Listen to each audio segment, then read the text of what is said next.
तो पेपर मंगवाएं, देखें और देखकर वापस भेज दें।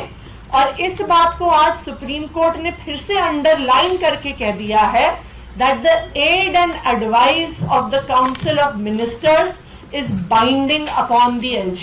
5 कम से कम ऐसे गवाह हैं जिन्होंने कोर्ट में कहा कि हमसे मारपीट की गई, हमसे प्रताड़ना की गई, मानसिक तौर पे प्रताड़ित करके हमको झूठे बयान दिलाए गए। अधिकारों की लड़ाई में आम आदमी पार्टी की बड़ी जीत हुई है। जी हां, ठीक सुना आपने।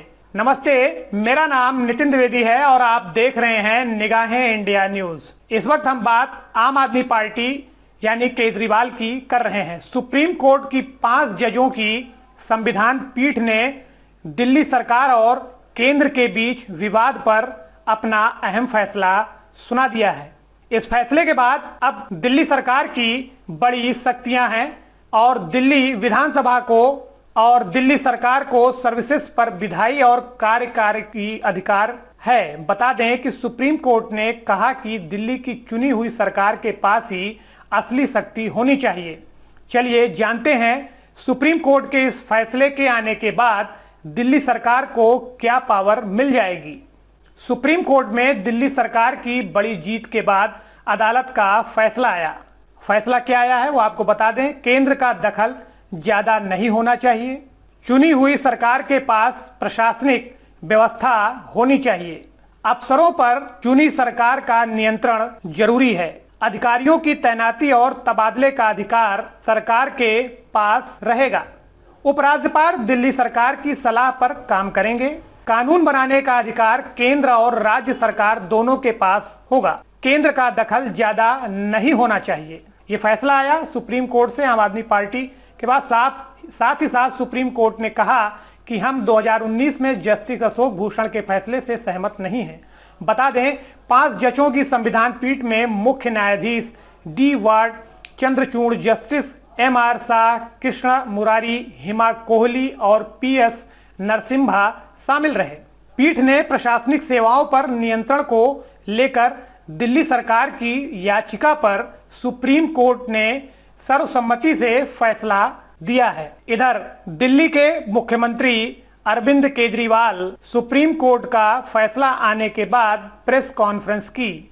उन्होंने सुप्रीम कोर्ट के फैसले पर खुशी जताते हुए इसे लोकतंत्र की जीत बताया है। जैसी हमारी सरकार बनी, 67 सीट आई, 3 महीने के अंदर ही प्रधानमंत्री जी ने एक आदेश पारित करवाया केंद्र सरकार से। इस आदेश को इस्तेमाल करके दिल्ली के कामों को जानबूझ के रोका गया। तो आप सोच सकते हैं कि अगर हमारे पास पूरी पावर होती तो हम कितना ज़्यादा काम कर सकते थे। आज से 8 साल पहले 23 मई 2015 को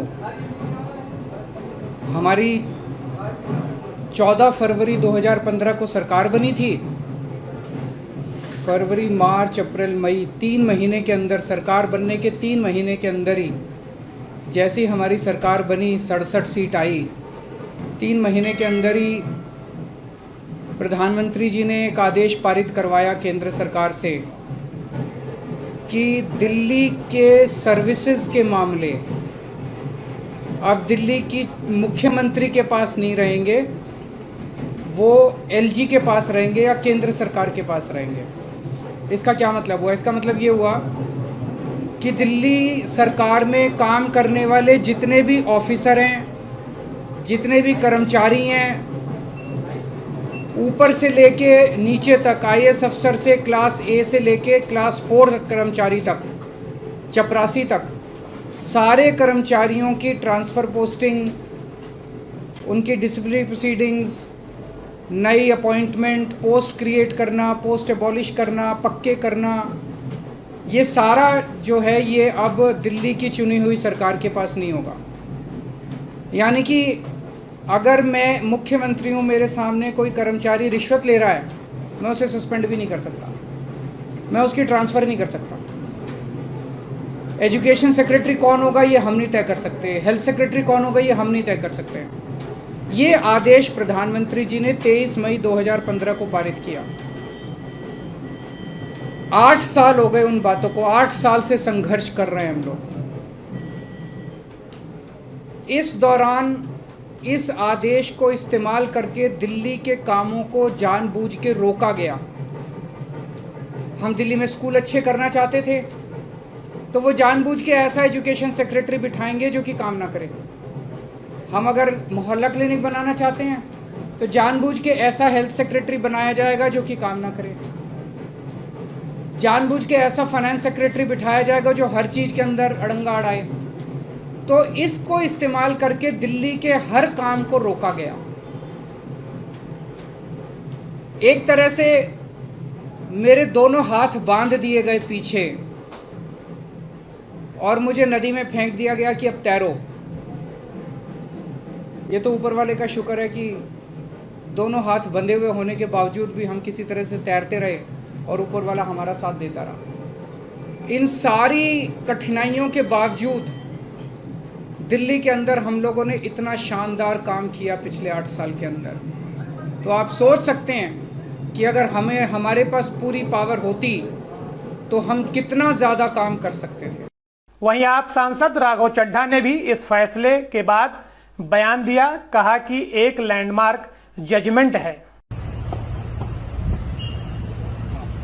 सुप्रीम कोर्ट का एक बड़ा वर्डिक्ट आया है दिल्ली सरकार के फेवर में, जिसमें जो कंट्रोल है एडमिनिस्ट्रेटिव सर्विसेज का वो नेशनल कैपिटल को दिया है, जो ब्यूरोक्रेट्स के ऊपर, मतलब दिल्ली सरकार को दिया है। कैसे देखते हैं सर इसे? देखिए, आज का जो माननीय उच्चतम न्यायालय का फैसला आया है वो अपने आप में एक लैंडमार्क जजमेंट है और इस जजमेंट के अनुसार दिल्ली में चुनी हुई सरकार, लोकतांत्रिक ढंग से चुनी हुई सरकार के पास ही सत्ता है, के पास ही तमाम प्रशासनिक मशीनरी और बाबुओं के अफसरों की ट्रांसफर पोस्टिंग की शक्ति है। यानी कि दिल्ली का बॉस दिल्ली के लोगों द्वारा चुना गया मुख्यमंत्री और उनका मंत्रिमंडल है।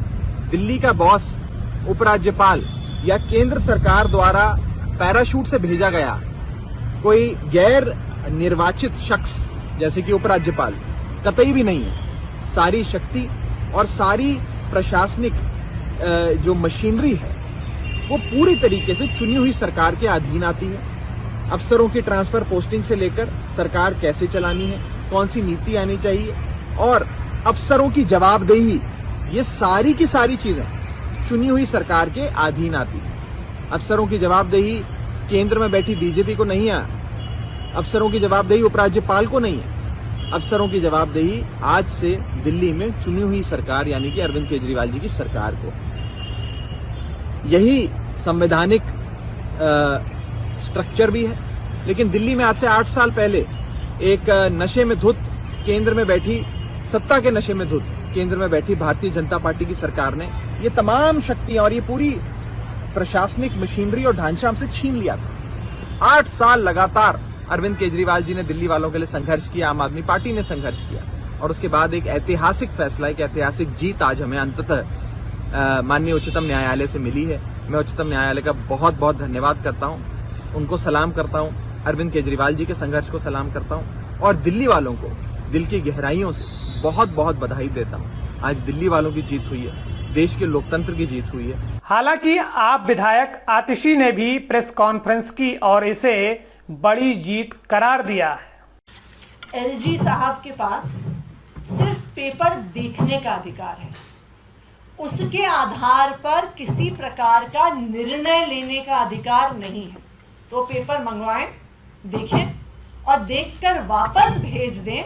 और इस बात को आज सुप्रीम कोर्ट ने फिर से अंडरलाइन करके कह दिया है that the aid and advice of the Council of Ministers is binding upon the LG। तो ये बिल्कुल स्पष्ट कर देता है कि लैंड, लॉ एंड ऑर्डर और पुलिस को छोड़कर हर मैटर पर दिल्ली की चुनी हुई सरकार के निर्णय माननीय लेफ्टिनेंट गवर्नर साहब पर मानने की बाध्यता है।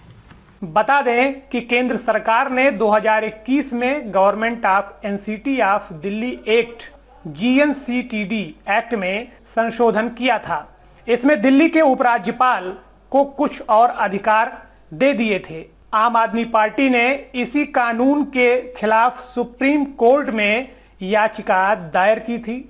इस याचिका पर सुप्रीम कोर्ट ने ये फैसला सुनाया है, जिसके बाद सुप्रीम कोर्ट के इस फैसले को आम आदमी पार्टी की बड़ी जीत के तौर पर देखा जा रहा है। अरविंद केजरीवाल ने इसे मुख्य फैसला बताया। आज के इस वीडियो में बस इतना ही। देश दुनिया की तमाम खबरों को देखने के लिए देखते रहिए निगाहें इंडिया न्यूज। नमस्कार। ताज़ा खबरों से जुड़े रहने के लिए हमारे चैनल को सब्सक्राइब करें और बेल आइकन को दबाना ना भूलें, ताकि हर खबर की नोटिफिकेशन आपको मिलती रहे।